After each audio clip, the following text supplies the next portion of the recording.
ምንድነው ስምንት ቀሩ ለጮርናቄ ታበላታለህ? ከተፈጠረ ጭቃ ነክቷት ማያቅ ልጅ በጭቃው ዘይት የተጠበሰ ብስኩት አይደለ? አይዞሽ እሺ የኔ ቆንጆ ውስጥሽን አጨቀየው አይደል? ይሄ ክፉ ማን ነው ታውቂያለሽ?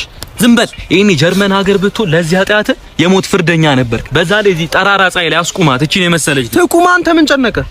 ይሄ እኮ ነው የሀገራችን ወንዶች ኋላ ቀርነት እኮ። እቺ ልጅ ችሎት ላይ ፍርድ ቤት ማለት ነው ወንጀለኛ ፍርደኛ ሆና ብትቀርብ ማለት ነው ዳኛው ራሱ ጨክኖ አያስቆማትም ነበር።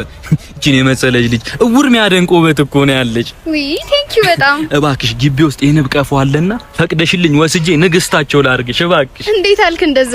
ሁሉ ነገርሽ ጣፋጭ እንደሆነ ያስታውቃል። ወይ ደግሞ ስኳር የሌለው ሻይ ልዘዝና ሻይ ውስጥ አንዴ ብቻ ጣትሽን ነክረሽ አውጪው። ከዛ ዓለማችንን ውዱንና ጣፋጩን ሻይ እንድጠጣ እባክሽ ፍቀጂልኝ። ተጫዋች ነህ አንተ። ምን ፈልገህ ነው? ቆይ ታውቂዋለሽ? ያንቺ ውበት አለው መተተን እስርስር ነው ያረገኝ። በቃ ውርር ነው ያረገኝ። እንዴ ላይሽ ላይ እኔ አሻሮ ቢቆላ ማለት ነው ንጹህ ነሽ። በቃ መታጠቡን ላይ አይጠበቅብሽም። ደግሞ እንት ወዛደር ነበርሽ እንዴ ማለት ፈጣሪ እንዴት አምኖ ይሄን ሁሉ ውበት አሸከመሽ ብዬ ነው አንዴ። አየህ አይደል? አንተ ግን አንድ ቀን እንደዚህ ብለኸኝ አታውቅም። ጮርናቂያ ፈንክቹ እንዴ አራውቄ ነው። አንተ ግን አይደብርም? እዛ ጋር መኪና አቁመ ጮርናቄ። አረ ይደብራል በእውነት። መኪና ዳቦ አይሆንም ምንድነው ይሆናል?